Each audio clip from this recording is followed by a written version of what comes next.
ವೀಕ್ಷಕರೇ, ಇವತ್ತು ನಾವಿರ್ತಕ್ಕಂಥದ್ದು ನಿಂಬಾಪುರ ಅಂತಕ್ಕಂಥ ಪ್ರದೇಶದಲ್ಲಿ.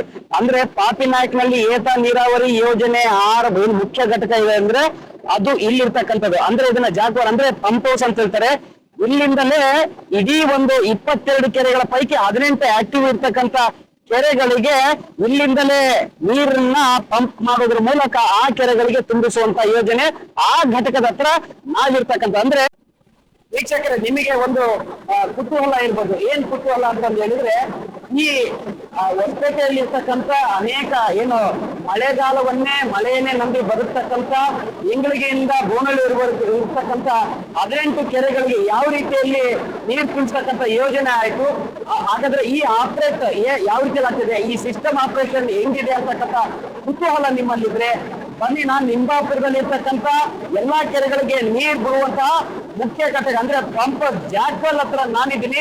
ಇಲ್ಲಿ ಯಾವ ಯಂತ್ರಗಳು ಯಾವ ರೀತಿಯಲ್ಲಿ ಕೆಲಸ ಮಾಡ್ತವೆ, ಇಲ್ಲಿಂದ ದೂರದ ಪ್ರದೇಶಗಳಿಗೆ ನೀರು ಯಾವ ರೀತಿಯಲ್ಲಿ ಆ ಕೆರೆಗಳಿಗೆ ತುಂಬುತ್ತೆ ಅನ್ನೋದನ್ನ ನಿಮಗೆ ನಾನು ತೋರಿಸುವಂತ ಒಂದು ಪ್ರಯತ್ನ ಮಾಡ್ತೀನಿ. ನನ್ನ ಎಡಭಾಗದಲ್ಲಿ ಇರ್ತಕ್ಕಂಥ ಈ ಬೃಹತ್ ಯಂತ್ರಗಳನ್ನ ನೋಡ್ರಿ.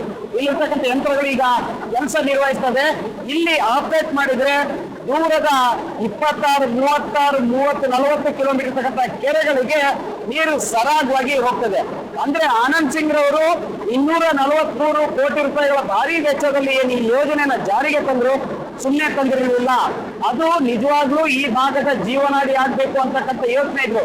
ಎಲ್ಲಿ ತುಂಗಭದ್ರಾ ನೀರು ವೇಸ್ಟ್ ಆಗ್ತಾ ಇತ್ತು, ವ್ಯರ್ಥವಾಗಿ ಹೋಗ್ತಾ ಇತ್ತು, ಅಂತ ನೀರನ್ನ ತೆಗೆದುಕೊಂಡು ಬಂದು ಅದನ್ನ ಪೈಪ್ ಮೂಲಕ ಕೆರೆಗಳನ್ನ ತುಂಬಿಸ್ತಕ್ಕಂಥ ಏಕ ನೀರಾವರಿ ಯೋಜನೆ ಮಾಡ್ತಕ್ಕಂಥದ್ದು ಅಷ್ಟು ಸುಲಭದ ಮಾತ್ರ, ಅಷ್ಟು ಅಚ್ಚುಕಟ್ಟಾಗಿ ಆನಂದ್ ಸಿಂಗ್ ರವರು ಈ ಯೋಜನೆಯನ್ನ ಜಾರಿಗೆ ತಂದಿರ್ತಕ್ಕಂಥದ್ದು. ನಿಜಕ್ಕೂ ಕೂಡ ಅವರ ಒಂದು ಆಲೋಚನೆ ಏನಿತ್ತು ಅದು ಅದ್ಭುತ ಅಂತಂದೇಳಿ ಅನೇಕರು ಹೇಳ್ತಾರೆ. ಅದನ್ನ ನಾವು ನೋಡಿದಾಗ ಗೊತ್ತಾಗ್ತದೆ. ಇಲ್ಲಿರ್ತಕ್ಕಂಥ ಯಂತ್ರಗಳನ್ನ ನೋಡಿ, ಇಲ್ಲಿರ್ತಕ್ಕಂಥ ಆಪರೇಟ್ ಮಾಡ್ತಕ್ಕಂಥ ಸಿಸ್ಟಮ್ ನ ನೋಡಿದಾಗ ನನಗೆ ಅರಿವಾಗ್ತದೆ. ಈ ಬೃಹತ್ ಯಂತ್ರಗಳನ್ನ ನೋಡ್ರಿ, ಇಲ್ಲಿರ್ತಕ್ಕಂಥ ಯಂತ್ರಗಳು ಈಗ ಕೆಲಸ ನಿರ್ವಹಿಸ್ತದೆ. ಇಲ್ಲಿ ಆಪರೇಟ್ ಮಾಡಿದ್ರೆ ದೂರದ 26, 36, 30, 40 ಕಿಲೋಮೀಟರ್ ಇರ್ತಕ್ಕಂಥ ಕೆರೆಗಳಿಗೆ ನೀರು ಸರಾಗವಾಗಿ ಹೋಗ್ತದೆ. ಅಂದ್ರೆ ಆನಂದ್ ಸಿಂಗ್ ರವರು 243 ಕೋಟಿ ರೂಪಾಯಿಗಳ ಭಾರಿ ವೆಚ್ಚದಲ್ಲಿ ಏನು ಈ ಯೋಜನೆಯನ್ನ ಜಾರಿಗೆ ತಂದ್ರು, ಸುಮ್ಮನೆ ತಂದಿರಲಿಲ್ಲ. ಅದು ನಿಜವಾಗ್ಲೂ ಈ ಭಾಗದ ಜೀವನಾಡಿ ಆಗ್ಬೇಕು ಅಂತಕ್ಕಂಥ ಯೋಚನೆ ಇದ್ರು. ಎಲ್ಲಿ ತುಂಗಭದ್ರಾ ನೀರು ವೇಸ್ಟ್ ಆಗ್ತಾ ಇತ್ತು, ವ್ಯರ್ಥವಾಗಿ ಹೋಗ್ತಾ ಇತ್ತು, ಅಂತ ನೀರನ್ನ ತೆಗೆದುಕೊಂಡು ಬಂದು ಅದನ್ನ ಪೈಪ್ ಮೂಲಕ ಕೆರೆಗಳನ್ನ ತುಂಬಿಸ್ತಕ್ಕಂಥ ಏಕ ನೀರಾವರಿ ಯೋಜನೆ ಮಾಡ್ತಕ್ಕಂಥದ್ದು ಅಷ್ಟು ಸುಲಭದ ಮಾತ್ರ, ಅಷ್ಟು ಅಚ್ಚುಕಟ್ಟಾಗಿ ಆನಂದ್ ಸಿಂಗ್ ರವರು ಈ ಯೋಜನೆಯನ್ನ ಜಾರಿಗೆ ತಂದಿರ್ತಕ್ಕಂಥದ್ದು.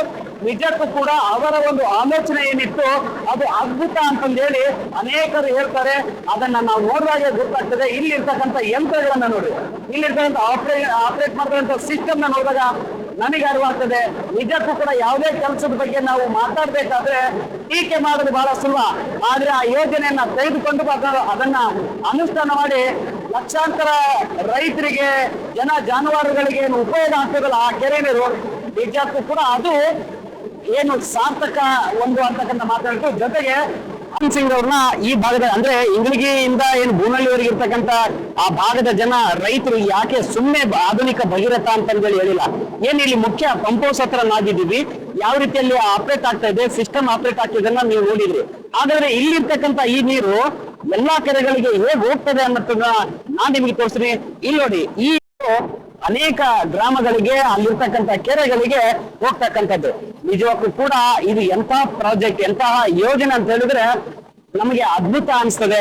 ಇಂತಹ ಅದ್ಭುತ ಕಾರ್ಯಕ್ಕೆ, ಇಂತಹ ಮಹಾನ್ ಕಾರ್ಯಕ್ಕೆ ನಿಜಕ್ಕೂ ಕೂಡ ಆನಂದ್ ಸಿಂಗ್ ಅವ್ರು ಮಾಡಿರ್ತಕ್ಕಂಥದ್ದು ರೈತರ ಜೀವನಾಡಿಯಾಗಿ ಅವ್ರು ಯಾವತ್ತೂ ಕೂಡ ಅವರ ಜನಮಾನಸದಲ್ಲಿ ಉಳಿತಾರೆ ಅಂತಕ್ಕಂಥದ್ದು ಕೂಡ ಈ ಸಂದರ್ಭದಲ್ಲಿ ಇಲ್ಲಿವರೆಗೆ ನಾವೇನ್ ಮಾಡಿದ್ವಿ, ನಿಂಬಾಪುರದಲ್ಲಿ ಇರ್ತಕ್ಕಂಥ ನೀರಿನ ಮುಖ್ಯ ಘಟಕವನ್ನ ಮತ್ತು ಈ ಆಪರೇಷನ್ ಹೆಂಗ್ ಆಗ್ತಾ ಇದೆ, ಈ ಸಿಸ್ಟಮ್ ಹೆಂಗೆ ಆಪರೇಟ್ ಆಗ್ತಾ ಇದೆ ಅನ್ನೋದನ್ನೆಲ್ಲ ನಾವು ನೋಡಿದ್ವಿ. ಹಾಗಾದ್ರೆ ಯಾವ್ಯಾವ ಕೆರೆಗಳಿಗೆ ಈ ನೀರು ಹೋಗ್ತಾ ಇದೆ, ಅಲ್ಲಿರ್ತಕ್ಕಂಥ ಕೆರೆಗಳು ಯಾವ ರೀತಿಯಲ್ಲಿ ತುಂಬಿದೆ, ಆ ಒಂದು ತುಂಬಿದ ಕೆರೆಗಳು ಯಾವ್ಯಾವ ಯೋಜನೆಗಳಿಗೆ, ಯಾವ್ಯಾವ ಕೆಲಸಗಳಿಗೆ ಉಪಯೋಗ ಆಗ್ತದೆ, ಬನ್ನಿ ಅದ್ರ ಬಗ್ಗೆ ಕೂಡ ಒಂದು ವರದಿ ಮಾಡುವಂತ ಪ್ರಯತ್ನ ಆನಂದ್ ಸಿಂಗ್ ತಂಡ ಮಾಡ್ತದೆ.